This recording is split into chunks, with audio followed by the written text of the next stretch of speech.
Mga jeep na may mga nakasabit na pasahero naman ang sinita ng Special Action and Intelligence Committee for Transportation o SAIC sa kanilang operasyon ngayong umaga.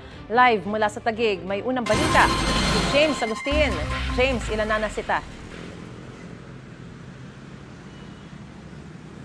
Maris, good morning. Mahigit 21 jeepney drivers na yun natikita ng SAIC sa kanilang inspeksyon sa mga pampublikong sasakyan dito po sa bahagi ng C5 Road sa Taguig. Sunod-sunod na pinara ng mga operatiba ng Special Action and Intelligence Committee for Transportation o SAIC ang mga bumabiyahing jeep pasado alas 6 ng umaga. Karamihan sa mga jeep may mga pasahero na nakasabit sa estribo. Mayroon ding pudpud na ang mga gulong.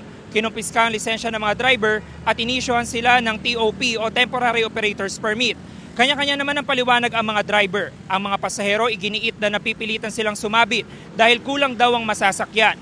Uminit ang ulo ng ilang pasahero dahil naabala raw sila at malilate na sa kanilang pupuntahan. Humingi naman ng pasensya ang SAIC. Ayon sa SAIC, nakatanggap sila ng reklamo sa kanilang social media page na maraming jeep na may mga nakasabit na pasahero na bumabiyahe dito sa lugar.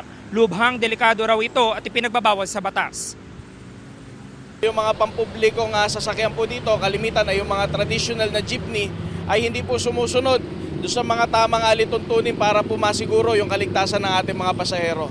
Kasi sir, mapigilan mo kusang umabol, sumabit. Palagi hong ganun.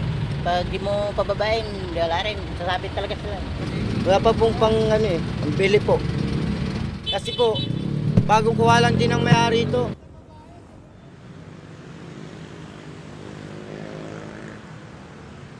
Samantala, Maris, nagpapatuloy ang operasyon ng mga operatiba ng SAIC sa bahagi ito ng C5 Road sa Taguig. Yung mga driver naman na nakikita na kinakailangan na pumunta sa Central Office ng Land Transportation Office dyan sa Quezon City para kunin yung kanilang lisensya at doon na rin magbayad ng kanilang multa. Yan ang unang balita mula rito sa Taguig City. Ako po si James Agustin para sa GMA Integrated News.